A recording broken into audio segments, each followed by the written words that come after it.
So welcome back once again. Today I'm here with the third part of history, chapter number 1, nationalism in Europe. You did not have any doubt in first two parts now? If it is there, you are free to talk to me. So let us start with the third part today. Let us have a look what we are going to learn in the third part. As we have completed the first two parts, let me tell it once. What are they? French Revolution and the idea of the nation, and the making of nationalism in Europe. What is the third part? Third part is here, that is age of revolutions from 1830 to 1848. We have seen that there were different steps which were taken by different kinds of people to bring nationalism or to create nationalism among the people, and it had some responses also, particularly conservatism. The conservatives brought back their power. They became more stronger. As a result, we saw that it gave birth to some secret societies. Revolutionaries took birth. There were different revolutions conducted by them, and now in this topic we are going to learn about those revolutions which were conducted. It was a period of revolutions from 1930 to 1948. So you are ready now? Now we will see the age of revolutions.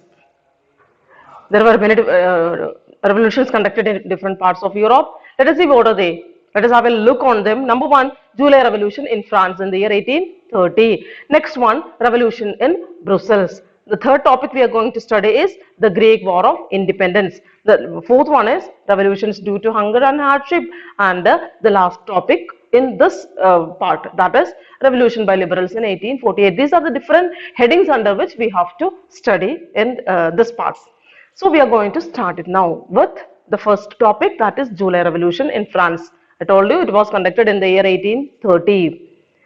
What happened in 1815? Conservatism was brought back and the Bourbon dynasty was brought back to power. So when this revolution, between the period of 1815 to 1830, there were the arrangements for the revolution, arrangements for the changes which were going on in different parts of Europe, particularly in France.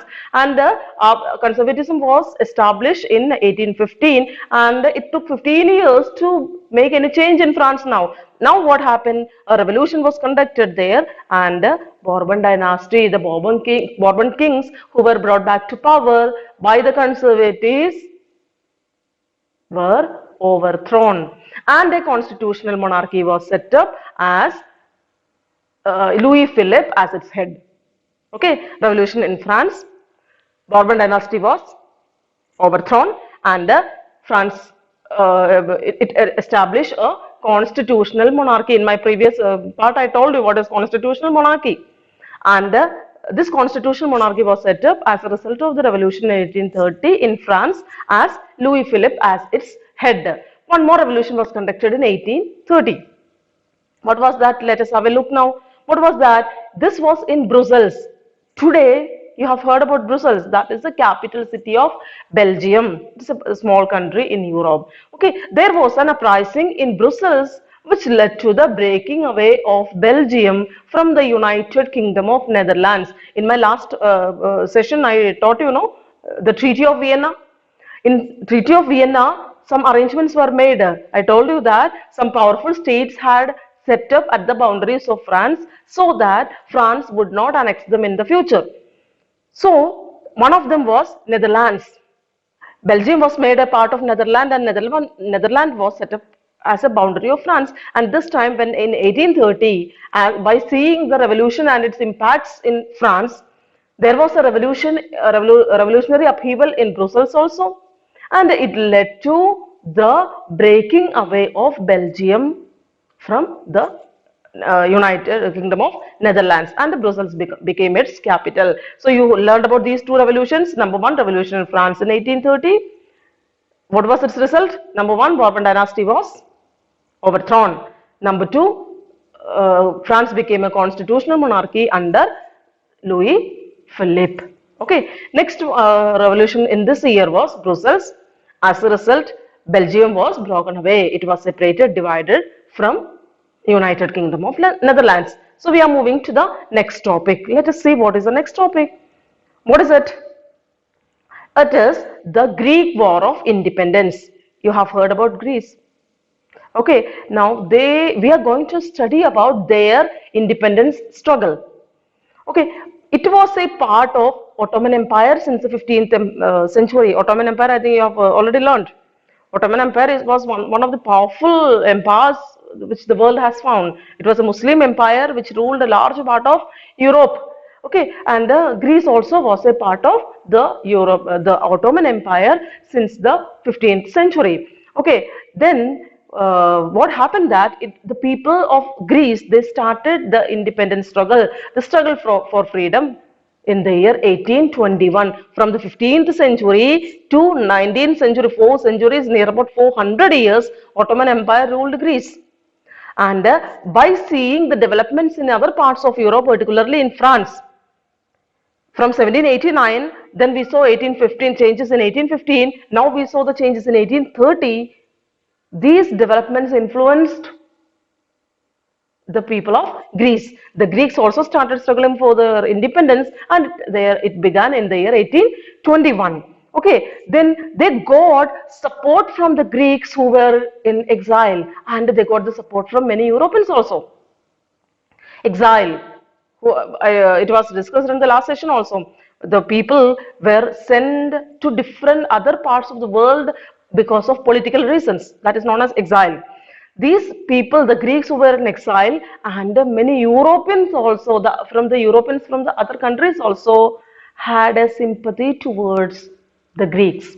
So they provided their help for the freedom struggle. The poets and the artists of Greece, they lauded, they remarked Greece as the cradle of European civilizations.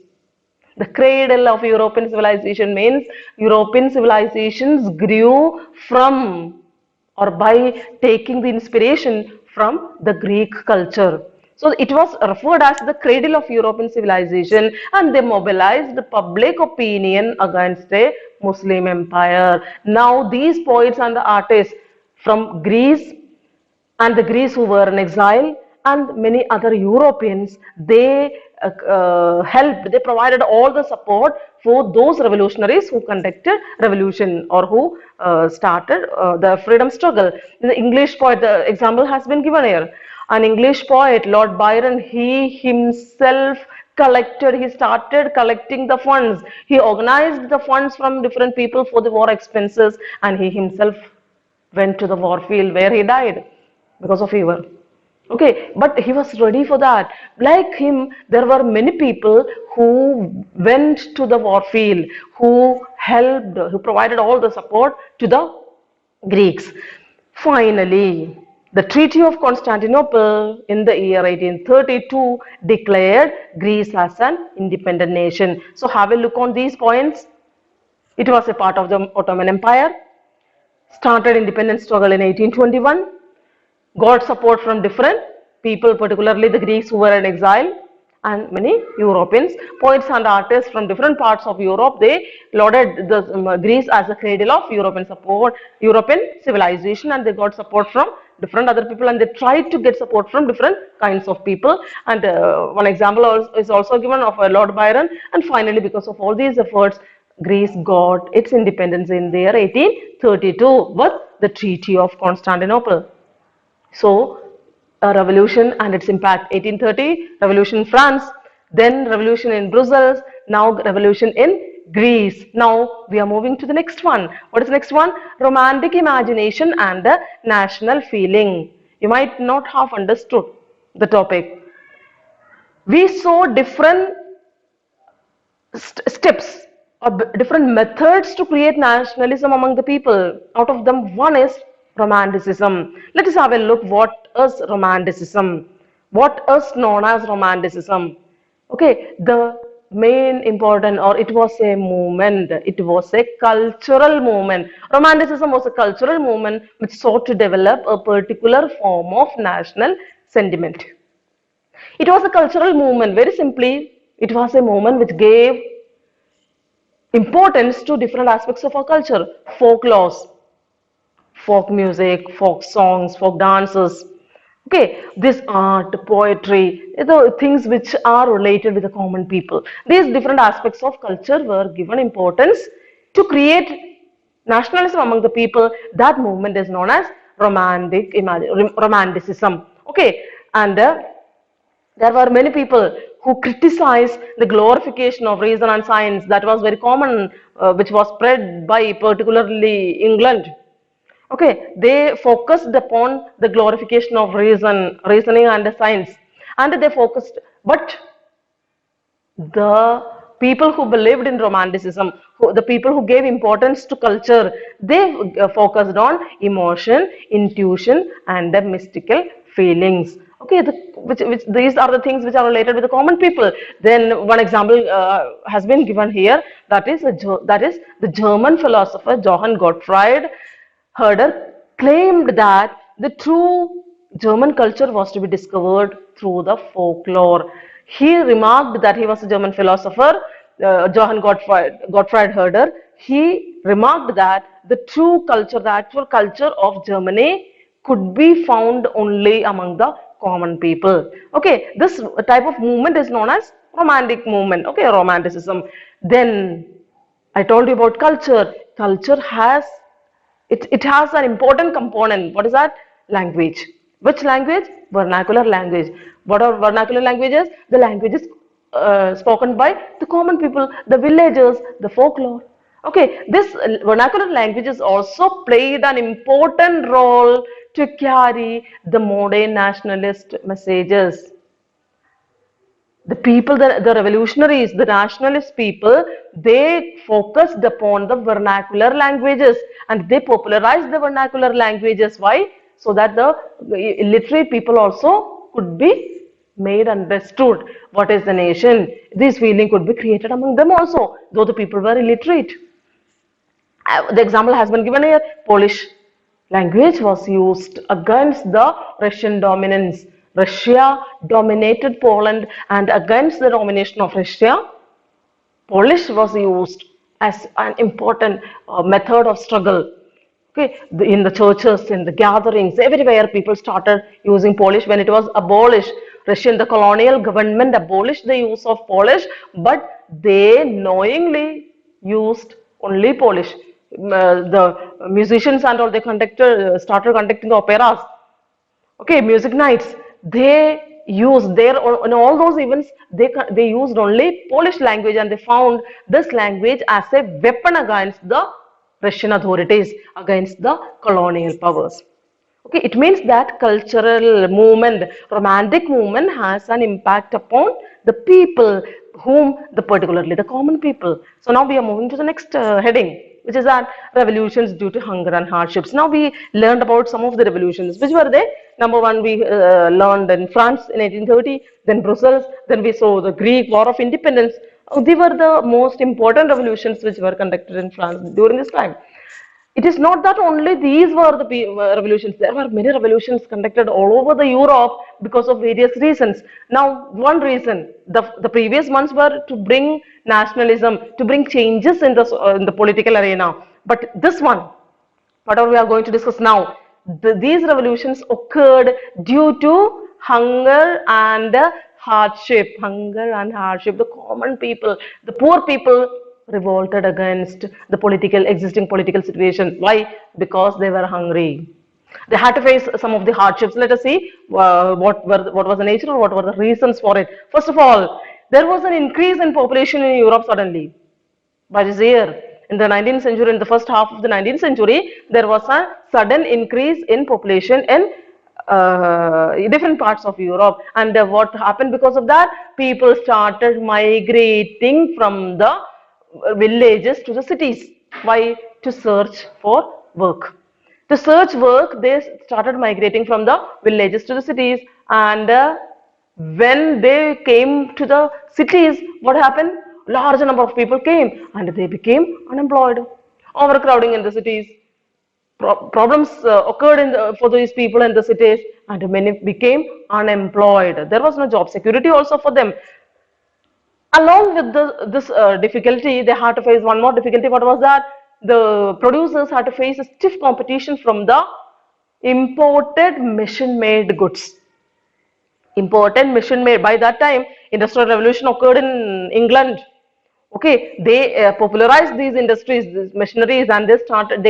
Till the time they captured some markets also in different parts of Europe, and these machine-made goods were very cheap, and the producers, the local producers, had to face a great threat with the cheap goods because these cheap goods got popularity among the common people. So their products were they were not able to sell their products. They could not compete with the cheaper goods.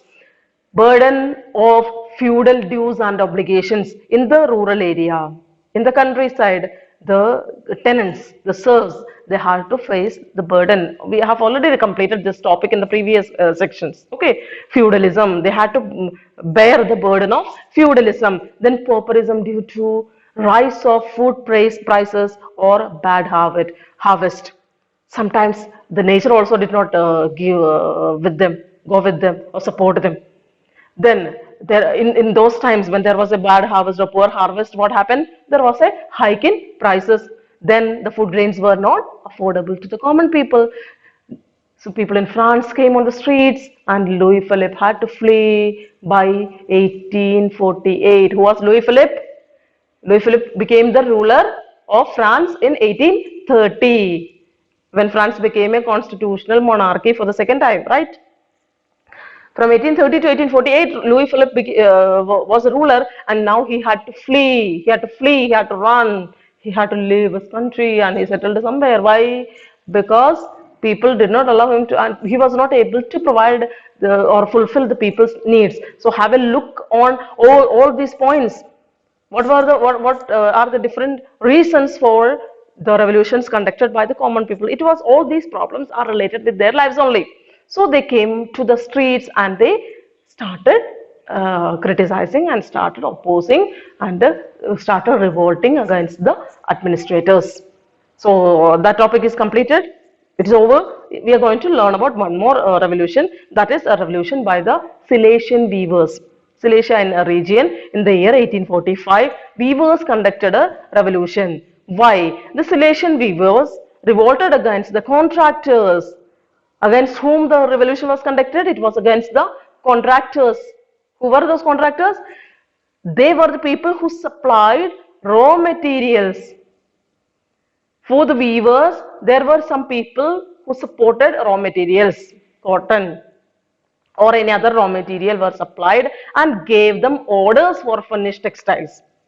The contractors came from other parts and they gave raw material, they provided raw materials and they gave orders, and on time they came back to the weaver and they used to collect their produced goods, the final goods, finished goods. Okay, and for that the weavers got their prices also. But now by this time, by 1845, what happened? The contractors started giving, started stopping the payments, or they started reducing the payments. It happened in different territories also. Somewhere they reduced the payments, they made the things very cheaper. Somewhere they did not pay for the contract for the weavers. So the weavers were in great trouble. Already they were in trouble. Now it became big burst upon them. So now they also started revolting. This is what the revolution by the Silesian weavers in the year 1845. We have learned about different revolutions, don't forget it. Now we are going to one of the important revolution of this period. That was the revolution conducted by the liberals in 1848. Let us have a look from different times. We have learned about different revolutions. Now we have come to one of the important revolutions which Europe saw. And what is the importance of that revolution? That it was conducted by liberals. What are the features of this revolution? First of all, the events of February 1848 in France had brought about the abdication of monarch. 1848, Louis Philippe had to flee because of the revolution of the common people. Now France abolished monarchy and it saw a change. Now it became a republic based on universal male suffrage. Today India has universal adult franchise, means all the people who are of 18 years and above can cast the vote. Rich, poor, male, female, Hindu, Muslim, Christian, Sikh, Parsi, everybody, all the adults can have the vote. But in France, what was done? All the people could not. Or it was based on universal male suffrage. Only the males could cast the vote. That system was established in 1848 in France. Okay. Then in many other parts of Europe, like Germany, Italy, Poland, Austro-Hungarian Empire, in these territories, people demanded for constitutionalism with national unification. They demanded, by seeing this events of France, now the people in other parts of Europe also started demanded for constitutionalism. What is constitutionalism? Country would be ruled according to the constitution. That is what constitutionalism. That was demanded by the liberals in various other parts of Europe, and they demanded for national unification. I told you in my previous session that the countries whom we call today, this Germany, Italy or Poland, these countries were not united, they were fragmented. Okay, though, so as a part of these fragmented regions, these liberals demanded for political unification or national unification. And these people, these liberals, took the advantage of popular unrest. Popular unrest means people started creating troubles or revolts in different parts of Europe. That unrest was useful for these liberals, and they started pushing their demands. They forwarded their demands. What were the demands? Creation of nation state, national unification. Just now I told you this nation state, the creation of nation state should be on the basis of parliamentary principles. What are the parliamentary principles? Constitution, freedom of press, and freedom of association. See, from 1789, the demands of the people are improving or increasing. They are opting for more and more facilities. Okay, so these are the features of the revolution conducted by the liberals in 1848. It's not over. It had an important step also. Germany found an important change there in the year 1848. So we will learn about the 1848 revolution by the liberals in Germany. Let us see what was that. Many political associations came together in the city of Frankfurt and decided to vote for an all German National Assembly. Liberals. Who were the liberals?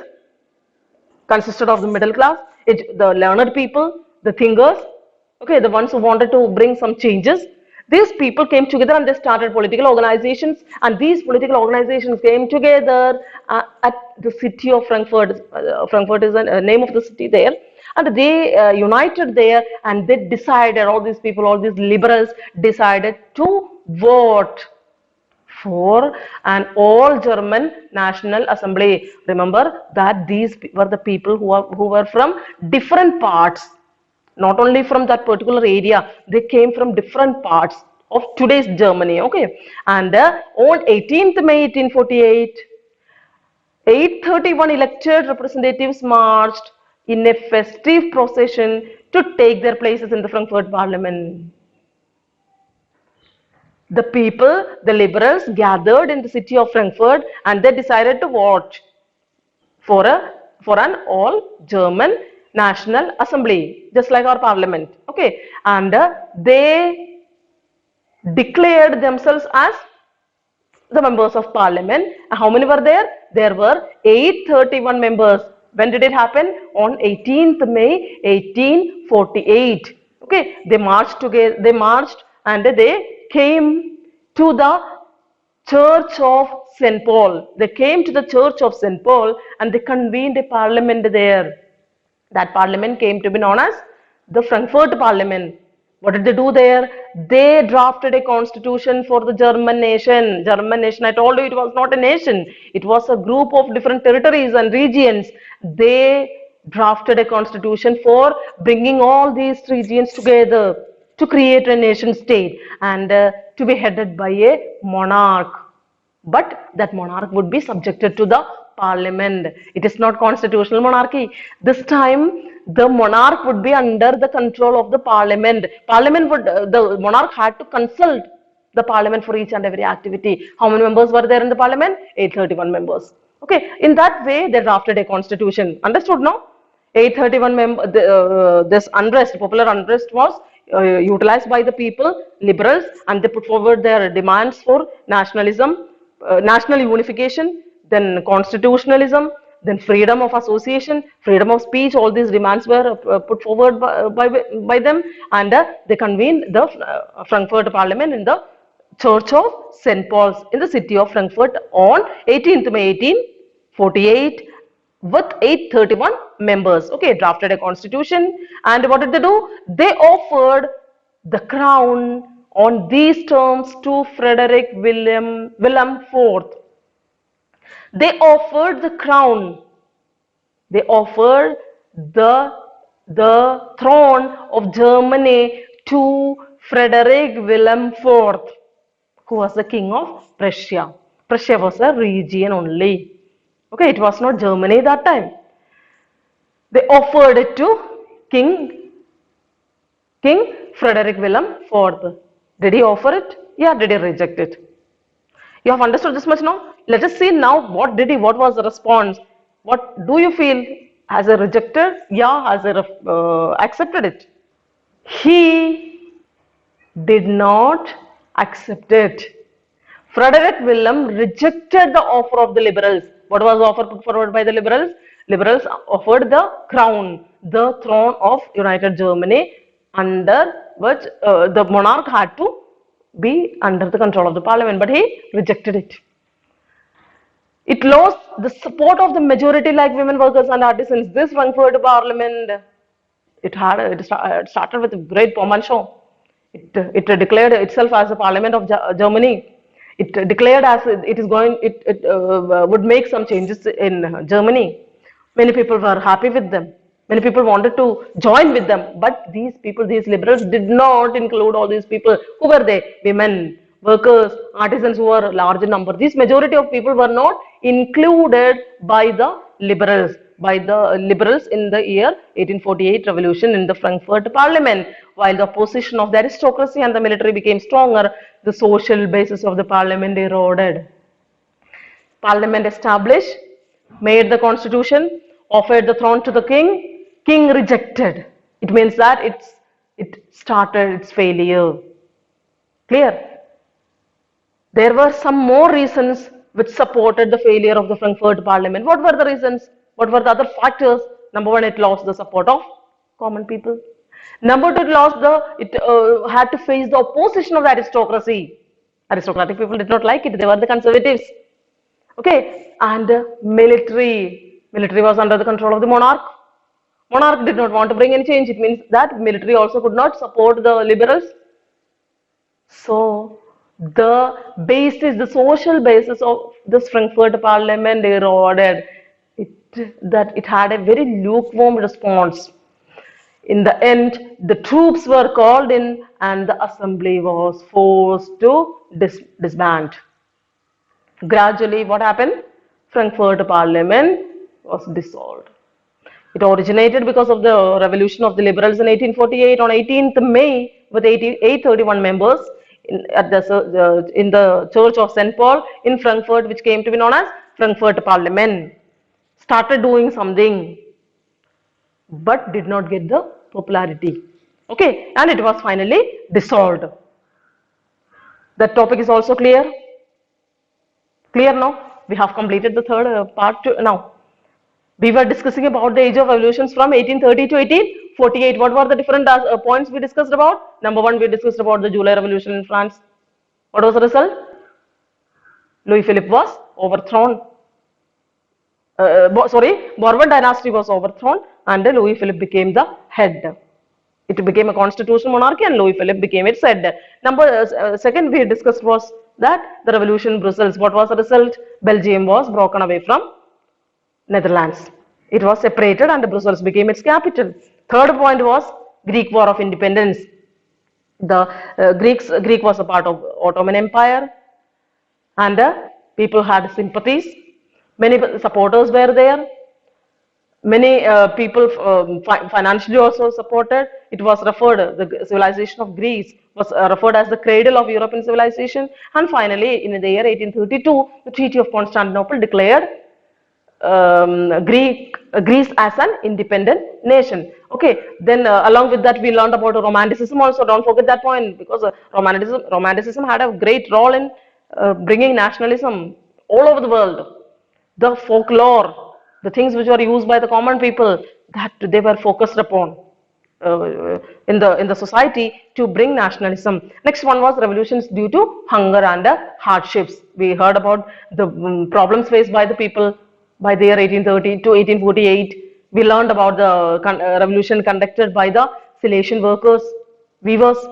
Finally, we learned about one of the biggest changes which the Europe saw by the year 1848. Liberals conducted revolutions in the year 1848 in different parts of the world, in different parts of Europe, and the most important change occurred in Germany, though it did not find a result. It was a failure we saw, but in the progress, in the next topic, you will see that it was not completely a failure.